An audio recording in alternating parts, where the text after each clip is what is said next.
Estás escuchando MBS Noticias con Luis Cárdenas. Lo único que puedo reprochar a las calificadoras es que durante todo ese tiempo de que imperó la corrupción en Pemex y en la Comisión Federal de Electricidad, permanecieron callados. Calificaban con 10. Que todos los pronósticos son nada más eso, pronósticos. Y andar pensando en lo que va a suceder en 2024 en un país es extraordinariamente riesgoso. Nosotros creemos que sí, que vamos a terminar el sexenio con tasas de 4%. El gobierno tiene que ser con mayor claridad su estrategia de política, tiene que dar una seguridad de que este cambio en la política pública no va a afectar la estructura de las finanzas públicas. El principal problema de Pemex era la corrupción y ya se está limpiando Pemex de corrupción. Se le está inyectando a Pemex este año 25,000 millones de pesos como capitalización, 35,000 millones de pesos para ayudarlo a pagar las pensiones. Hay una reducción de la carga fiscal. Vamos a firmar acuerdos con 3 instituciones bancarias con el propósito de fortalecer las finanzas de Pemex. En la medida que el gobierno ha estado anunciando respaldos financieros para Pemex, en esa medida el propio gobierno pues está debilitando. Una de las razones de que Moody's nos pusiera en perspectiva menor es precisamente porque la política pública cambia y la política energética para ellos, para los inversionistas, no está completamente definida. Fitch sí nos sacó tarjeta roja, Moody's solamente nos puso cartón amarillo. Fitch baja la calificación, ya solo nos queda triple B menos y a partir de triple B menos ya perderíamos el grado de inversión. Las calificadoras lo que ven primero que nada es la capacidad de pago del gobierno y bueno, pues ven que Pemex no tiene dinero suficiente para pagar.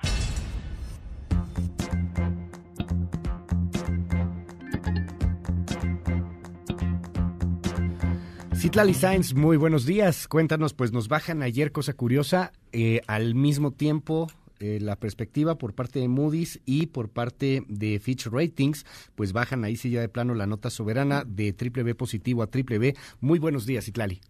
Así es, Luis, pues la agencia calificadora Fitch Ratings recortó ayer la nota soberana de México en un escalón desde triple B más a triple B, aún a 2 niveles del grado de inversión, pero bueno, la calificadora advirtió que este ajuste a la baja refleja la combinación del aumento de riesgo para las finanzas públicas ante el deterioro de petróleos mexicanos y la debilidad macroeconómica agravada también por las amenazas externas de las tensiones comerciales, esta guerra comercial con los Estados Unidos. Por su parte, Moody's también cambió la perspectiva de las calificadoras del gobierno de México a negativa y estaba en estable, mientras que afirmó que las calificaciones de emisión en moneda local y extranjera pues se mantienen en A3. Moody's explicó, Luis, que la decisión de cambiar la perspectiva negativa de las calificaciones A3 de México fue motivada por el debilitamiento del marco de política de 2 aspectos claves. Uno son las potenciales implicaciones negativas para el crecimiento y para la deuda. En la primera, porque las políticas que ahora son menores, predecibles, están afectando negativamente la confianza de los inversionistas y las perspectivas económicas del mediano plazo.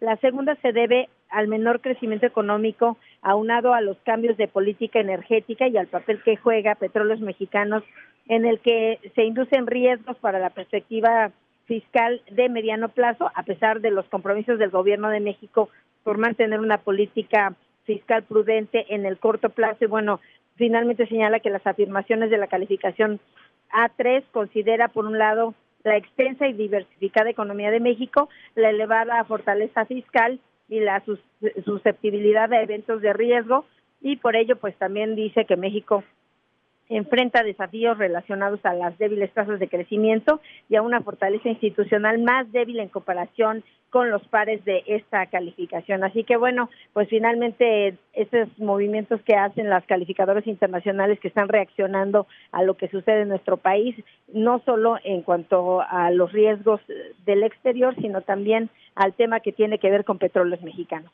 Luis, mi reporte al auditorio. Te aprecio la información, Citlali, muy buenos días. Buenos días. Saludo con muchísimo gusto a Enrique Díaz Infante, director del sector financiero y seguridad social del Centro Espinosa Iglesias. ¿Cómo estás, Enrique? Bienvenido. Bien, supongo, Luis. Supongo que esa debe ser la respuesta políticamente correcta. No, pero ¿y ya neta? No, yo bien, pero el país no sé. Pero el país no sé si soy tan optimista. Pedro Tello, qué gusto saludarte otra vez. Luis, buenos días. Pues yo a punto de buscarme mi boleto de avión para salir hacia Tijuana, ya sabes. Ya no hay, creo que ya. Se acabó tan rápido. Acabaron. Sí, ya creo que ya se acabaron, porque el sábado será el encuentro de la Cuarta Transformación y el gobierno y todo México en Tijuana para pues hacer una especie de manifestación, no sé, un mensaje por la amistad. La movilidad, Unidos, ¿no? La movilidad política en tiempos de confrontación comercial, increíble. Híjole, que esa sea la estrategia del gobierno, sí empieza a preocupar un poco. Mario Maldonado, ¿cómo estás? ¿Qué tal, Luis? Muy bien, muy buenos días a todos. Pues un boleto a Tijuana o a Washington, porque también hace falta allá en Estados Unidos hacer presión para que se lleven a buen puerto estas negociaciones. Ojalá. Oigan, qué raro, bueno, lo platicamos hace un momento fuera de aire, el hecho de que las dos calificadoras Fitch y Moody's pues hayan salido el mismo día, en el mismo contexto, en el mismo marco de la negociación México-Estados Unidos. Pero bueno, antes de entrar allá a detalle, lo que quisiera plantear sobre la mesa, que comenzáramos a platicar, a discutir en esta mañana es, pues, ¿cuál es el escenario que estamos viendo a un corto plazo? Porque hace una semana, pues esto no estaba en el radar, no estaba el tema de los aranceles, estaba el tema de que nos podían bajar calificaciones, sí, pero no estaba una fórmula que para algunos, pues es la de una crisis, ya no se diga necesariamente una recesión, ¿no? ¿Cómo están viendo este panorama hoy con los aranceles, las negociaciones, los números que tenemos, etcétera?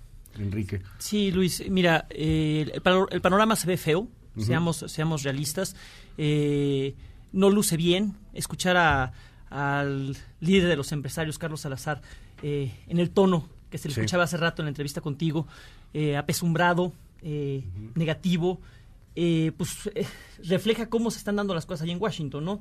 Tenemos a un presidente en Estados Unidos que le gusta que sus amenazas sean creíbles, sí las cumple, no se ha detenido en su problema con China, sigue hacia adelante en su guerra comercial. Y pues con México no ha sido distinta la situación. Entonces yo creo que si ya estableció un calendario, pues demuestra que hay toda una estrategia atrás, una estrategia que además me sorprende que aquí no la hayamos leído y que nos haya tomado como por sorpresa, ¿no? Ese calendario, bueno, pues establece que el día lunes ya se van a incrementar los aranceles para todos los bienes y servicios mexicanos que se exporten un 5%, y el 1 de julio otro 5% y así subsecuentemente. Sí. Y eso además nos agarra en un muy mal momento con los tiempos legislativos en Estados Unidos, porque si bien podemos tener aliados allá en Estados Unidos, parte de los demócratas, empresarios y todo, pero lo que es el Congreso de Estados Unidos, pues pronto va a entrar en vacaciones, o sea, se va a arrancar este calendario, no se ve que se va a detener y nos va a agarrar con los aliados de vacaciones. ¿Qué opinas, Pedro? Yo creo, Luis, que México está convertido en este momento en un auténtico rehén de la agenda político-electoral de Donald Trump. Primero. Segundo, tengo la impresión de que esta decisión de Donald Trump de empezar a aplicar aranceles a las exportaciones mexicanas es un durísimo golpe a la línea de flotación de la actividad económica nacional, recordando que de los 4 motores de la economía mexicana, el único que se mantenía en funcionamiento razonable era el motor exportador. Ni la inversión estaba caminando, ni el mercado interno estaba avanzando, ni el gasto gubernamental estaba fluyendo apropiadamente. Así que el único motor que mantenía en vuelo a la economía mexicana hoy recibe un golpe severo. ¿Qué impacto va a tener sobre el crecimiento de la economía nacional? Bueno, yo creo que si no cambia el panorama, la recesión es ya un hecho. Y la pregunta, en el 2020 pasaremos de recesión a contracción de la economía en su conjunto. Esa sería la gran interrogante. Y en todo caso, lo que vale la pena subrayar es que más allá del término recesión o contracción económica, de lo que estamos hablando es de la complicación en la operación de millones de empresas, de la complicación para el mantenimiento de millones de empleos y sobre todo de la capacidad de una economía para empezar a generar condiciones de bienestar a una sociedad que salió en julio pasado a votar precisamente por una economía que avanzara más rápidamente, con la expectativa de un mejor nivel de bienestar para todos. Que lo estamos viendo ya también en lo que platicábamos hace unos días, ¿no? El índice de confianza del consumidor va cayendo. Como el de los empresarios también. Ya no se siente el índice de inversión, etcétera, va cayendo, pero ya también en el general, en el panorama de la sociedad, pues ya no se siente tanta confianza como la que se sentía al inicio de la administración, ni qué decir de cuando hace un año ganó el presidente como ganó. Mario Maldonado, ¿qué opinas? ¿Hacia dónde estamos caminando? ¿Recesión ya de plano? Pues mira, lo que decías del índice de confianza del consumidor, efectivamente en mayo hiló su tercer mes consecutivo a la baja, después de que en febrero estaba en niveles máximos históricos, lo cual creo que sí refleja al presidente, que le gusta hablar tanto del pueblo y de la sociedad y de los mexicanos de a pie, pues refleja eso, que los mexicanos de a pie, todos los consumidores, pues no ven buenas perspectivas económicas y por tanto restringen o tienen la intención de restringir su gasto, es decir, el consumo de bienes y servicios. Entonces, creo que eso es un indicativo que al presidente le debe servir, y yo supongo que lo ve, y lo ve el secretario de Hacienda. Con respecto a esta coyuntura, que efectivamente ayer fue un mal día para México en todos los sentidos, en el aspecto comercial, porque no se llegó a un acuerdo con Estados Unidos para evitar que se impongan estos aranceles, y luego nos sorprenden las calificadoras Fitch y Moody's, Fitch con esta degradación de la deuda de México, y Moody's poniendo en perspectiva negativa esa deuda. A mí me llama la atención el comunicado de Fitch Ratings, que pone en primer plano, o como uno de los principales temas por los que baja la calificación de BBB más a BBB, el asunto de la incertidumbre con respecto a las políticas públicas del gobierno. Es decir, eso genera que no haya efectivamente inversión privada, que los empresarios nacionales e internacionales la piensen dos veces en poner su dinero en México, porque no hay claridad con respecto a los proyectos, me refiero a los proyectos, por ejemplo, de infraestructura más importantes, ¿no? Es decir, si van a funcionar o no, cómo se van a terminar financiando, si le van a hacer un daño a las finanzas públicas o al erario público. En segundo plano ponía Fitch el asunto de Pemex, ¿no? Petróleos Mexicanos, ¿cómo va a hacer frente a sus compromisos financieros si la apuesta se está poniendo más hacia el tema de la refinación, que no es un buen negocio, pero sí la exploración y producción? Y en tercer tema, ya daba cuenta, digamos, de estos recortes a la proyección de crecimiento económico de México, que ahora debe andar en un promedio de 1.2, 1.3%, pero con este asunto de los choques comerciales, pues puede ser menos de 1%. Y este tema de la proyección de crecimiento viene de la mano con la posible, muy probable imposición de aranceles de 5% a todas las exportaciones mexicanas a partir de este próximo lunes 10 de junio. Entonces, sí es un cúmulo de cosas que se han juntado y que ahora sí tienen a México, al presidente López Obrador, pues que yo creo que es un buen momento para reaccionar, para dar un golpe sobre la mesa y cambiar radicalmente con respecto a muchas de las cosas que se ha criticado, que no han hecho bien. Ayer en tu columna, Mario, o sea, el hecho de que podría ser que estuvieran engañando al presidente con el tema de la refinería, que las empresas realmente son honestas, pues no, hay algunas que están investigadas, una hasta creo que inhabilitada, lo difícil que va a ser hacer ahí la refinería como tal, o sea, hay muchos asuntos que están sobre la mesa y que de todas maneras pues pareciera ser que la necedad se impone ante la razón. Hoy por ahí leía a Loret de Mola, ¿no? Y decía, ahora sí López Obrador sabe lo que es enfrentarse a un hombre que no entiende de razones, que no entiende de estudios, que descarta pues todos los aspectos técnicos. Yo quisiera preguntar, ¿lo ven ya como un hecho? 5% para el lunes, digo, a ver qué pasa en los próximos minutos, pero... Sí, retomo, Luis, lo que te decía al principio de mi intervención pasada, que coincido con lo que Carlos Salazar transmitió, no lo dijo como un hecho, pero simplemente su tono de voz era de un hombre apesumbrado que está en el cuarto de negociaciones allá en Washington y que ve esto como inevitable. Y también, conociendo a Trump, como lo decía, pues... él es un hombre de amenazas creíbles, entonces en eso radica su fortaleza, él así se ve. Claro. Entonces yo creo que sí lo va a imponer esta sanción, pero yo creo que lo que tendríamos que hacer aquí en México es, como bien dice Mario, empezando a arreglar la casa y dar reversa a cosas muy sencillas. La primera cosa muy sencilla que debería hacer López Obrador es confirmar inmediatamente de ya su asistencia a la reunión del G20. O sea, va a mandar una carta. Va a mandar una carta. Como en el siglo XIX va a mandar una carta. Aquí la apuesta es si la va a leer Ursúa o la va a leer Ebrard. Exactamente. Y evidentemente cuando Ursúa y Ebrard quieran entrar a las reuniones con todos los presidentes y primer ministro, le van a decir, aquí usted no está permitido. No es que traiga la representación, es de presidentes. Usted no es presidente, usted no entra. Entonces México se relega de posibles aliados en un momento dado en que tiene una amenaza internacional. Entonces sería una cosa que debería de corregir de inmediato. Otro golpe espectacular que debería de hacer es decir, hecho marcha para atrás en lo del aeropuerto. Decir, aprovechándose de alguna de las resoluciones de la Suprema Corte de Justicia en los amparos que se han tramitado, decir, bueno, somos respetuosos de los otros poderes, soy demócrata y le pongo pausa a lo del aeropuerto de Santa Lucía y echamos de nuevo a andar el de Texcoco. Eso puede ser otra cosa, y reforma energética, y después avanzaría sobre eso. Híjole, ojalá, pero no sé, ¿tú lo ves, Pedro? Digo, parece razonable esto que comenta Enrique, pero lo veo francamente muy difícil. A ver, yo creo que el gobierno de México tendría en este momento que poner sobre la mesa los dos grandes desafíos que enfrenta. Uno, el de la relación comercial con Estados Unidos, que no lo vamos a poder resolver con una mesa tan simple como la que está ahora mismo realizando en Estados Unidos. Y dos, y sobre todo, Luis, auditorio, lo que tenemos que hacer aquí para frenar la caída de la economía y para inducir una reactivación ordenada y competitiva de la planta productiva nacional. Y yo creo que este es quizás el punto de la agenda en el que de que nos hemos descuidado mucho a escala nacional.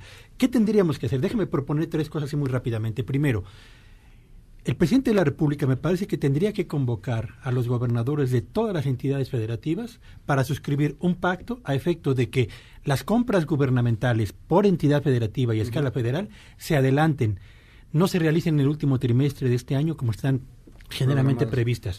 Adelantarlas. Primer acuerdo. Segundo, tomar el compromiso de sino adelantar el 50% a los proveedores de bienes y servicios gubernamentales y a los que vayan a realizar obra pública. Tercero, tomar el compromiso de liquidar en no más de 45 días contraentrega de producto o contraentrega de obra.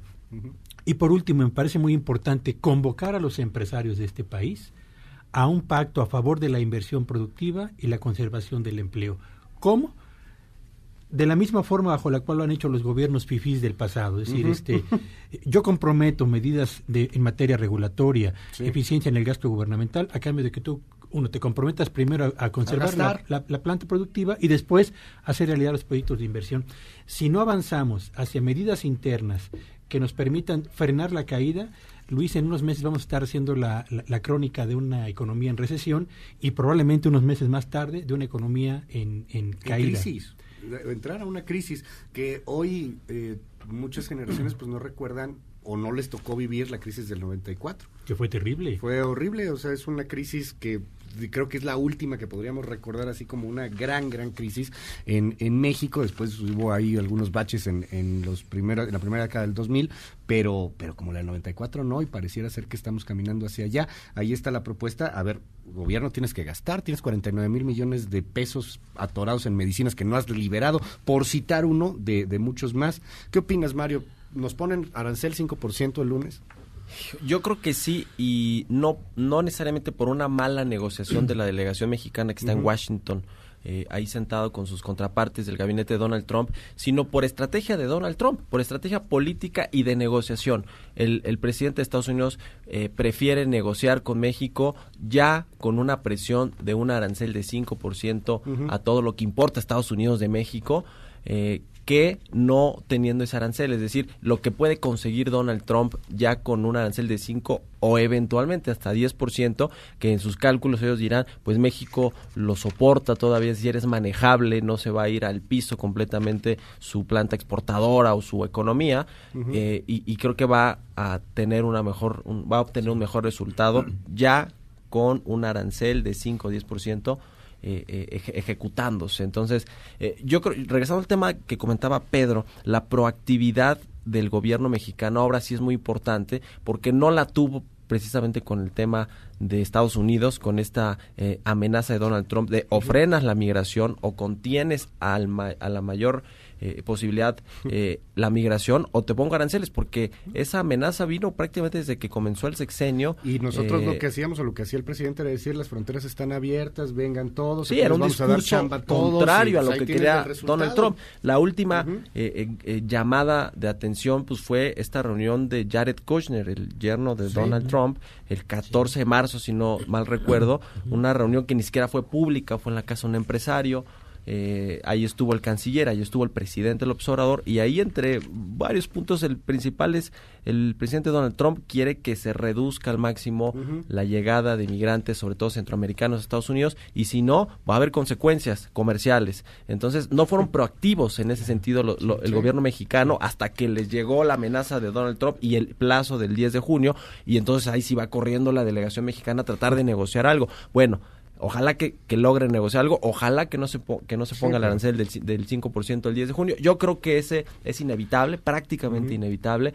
Va a tener que negociar el gobierno ya con un arancel del 5%, pero en lo que tiene que ver con el tema doméstico, ahí sí tiene que ser proactivo para que entonces una eventual recesión o crisis económica no agarre al gobierno con los dedos en la puerta, es decir, que ya haya este pacto, como lo comenta Pedro, entre los empresarios para mantener la planta productiva, para mantener inversiones. Yo creo que estoy de acuerdo completamente en esto, pero si el presidente no tiene una determinación de decir, ok, a ver, empresarios, ustedes querían el aeropuerto y estaban metidísimos en ese proyecto y los inversionistas nacionales y globales también, ok, vamos a reactivar. Es decir, si no hay esta señal del presidente en la que diga, ok, yo estoy cediendo algo que yo dije que no iba a hacer, y esa es prueba de que quiero su compromiso con la inversión y con el empleo, difícilmente los empresarios le van a comprar el discurso al presidente, aun cuando México puede entrar efectivamente en una recesión y en una crisis económica. No, y bueno, ahí tienes al presidente que yo lo veo muy complicado que vaya a hacer algo así, ojalá que lo hiciera de verdad, pero lo veo muy, muy complicado. De hecho, acaba de hablar hace unos minutos López Obrador sobre la ratificación del Tratado México, Estados Unidos y Canadá, y él dice que el tratado va en México, pero la bronca es que lo aprueben en Estados Unidos. Esto fue lo que dijo. Nos comunicamos con funcionarios de Canadá cuando lo del acero se llegó a un acuerdo conjunto, se está separando lo del tratado de este tema. Nosotros consideramos que se va a ratificar el tratado tanto en México como en Canadá. En Estados Unidos puede haber más debate, no así en el caso de Canadá, y sin duda no va a haber ningún problema en México. Ya está la propuesta y se va a aprobar en nuestro país. De eso no hay duda. Se nos ha ido como agua a esta mesa, y para cerrar yo quisiera preguntar si hay arancel del 5% el próximo lunes, y justamente al respecto de este tratado México, Estados Unidos y Canadá, pues hay quien dice de facto estaría muerto el TLC que hoy tenemos, o sea, porque pues ya ahí te van a poner arancel de 5% de aquí hasta que lo decide quitar el señor Trump. ¿Qué opinan al respecto de este asunto? ¿Cuáles tendrían que ser las medidas ahí sí con respecto a los Estados Unidos? ¿Qué medidas espejo en particular? Enrique Díaz Infante. A ver, yo creo que primero habría que atender el origen, las causas de todo esto. Y es un tema migratorio y de drogas.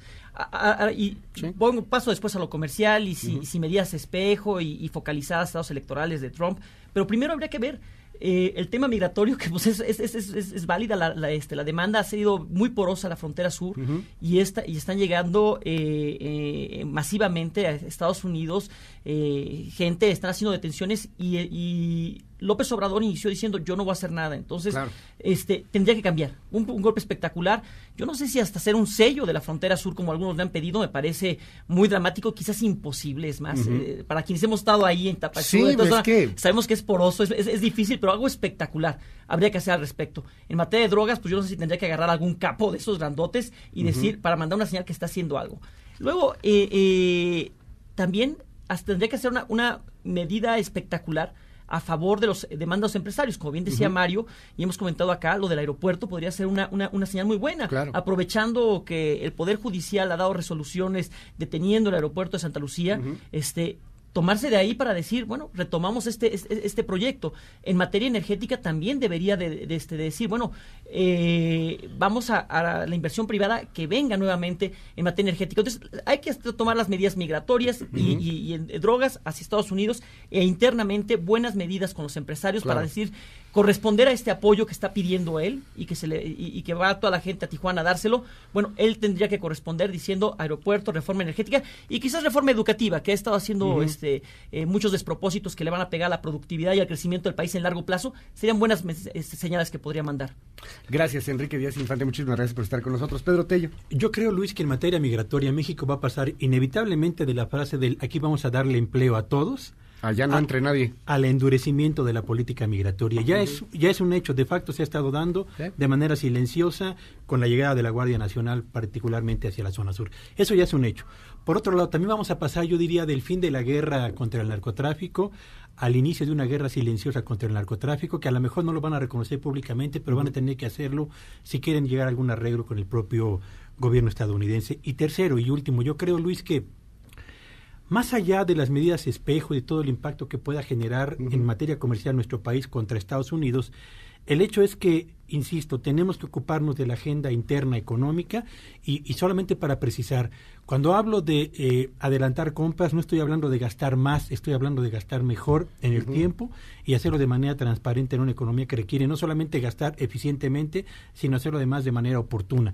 Creo que si el gobierno de México tiene una oportunidad para retomar el liderazgo que ha ido paulatinamente perdiendo, es esta, convocando, insisto, un pacto a favor de la recuperación de la economía mexicana, sin poner en riesgo ni las finanzas públicas, ni tampoco ensombrecer aún más el ya de por sí complicado panorama económico nacional. Gastar, se tiene que gastar, no se trata de derrochar, se tiene que gastar. Gastar lo que te fue aprobado. Es una obligación, de hecho, del Estado, pero bueno, pues no lo han hecho. Muchas gracias, Pedro. Gracias, Luis. Muchísimas gracias. Mario Maldonado.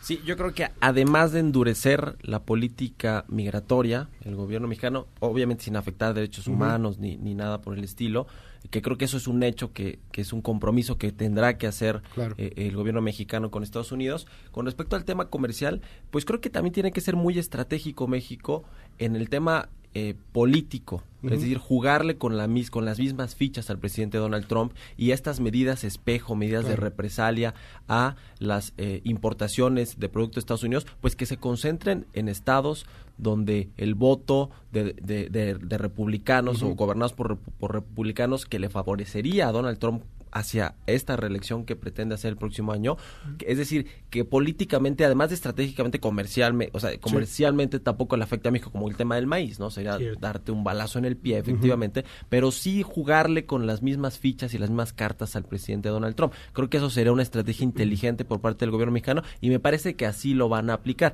Finalmente, el asunto del TEMEC, es una violación clara al tratado que rige actualmente, al TLCAN, esta imposición unilateral de aranceles a México, es decir, se puede ir a paneles internacionales, a la Organización Mundial del Comercio, es decir, hay muchas vías, pero creo que lo que quiere México no es pelearse, no es efectivamente iniciar una guerra comercial con Estados Unidos, entonces lo mejor sería responder de una manera sí recíproca, pero que tampoco afecte a México, que sea inteligente políticamente hablando, y yo creo que el TEMEC, mira, a Donald Trump no le interesa, aun cuando fue un tanto una de sus banderas uno de sus éxitos. Yo logré negociar este último acuerdo comercial, este TEMEC con México y Canadá, estuvo en muy buenos términos, en beneficio para Estados Unidos, y ahora pues no le interesa porque está en una guerra con China, tiene problemas internos, quiere reelegirse, investigando. Lo están investigando con los rusos. O sea, yo creo que el TEMEC le importa muy poco, pero si para Donald Trump no se ratifica y no entra en vigor, no le interesa, y si se tiene que renunciar al tratado actual, al TLCAN, por estos asuntos de la guerra comercial, tampoco le interesa. Es decir, Donald Trump siente que no tiene mucho que perder, aunque los consumidores y los estadounidenses sí tienen mucho que perder con una guerra comercial con México. Muchísimas gracias, Mario Maldonado. Gracias, Enrique Díaz Infante. Gracias. Muchas gracias, Pedro Tello. Estás escuchando MBS Noticias con Luis Cárdenas.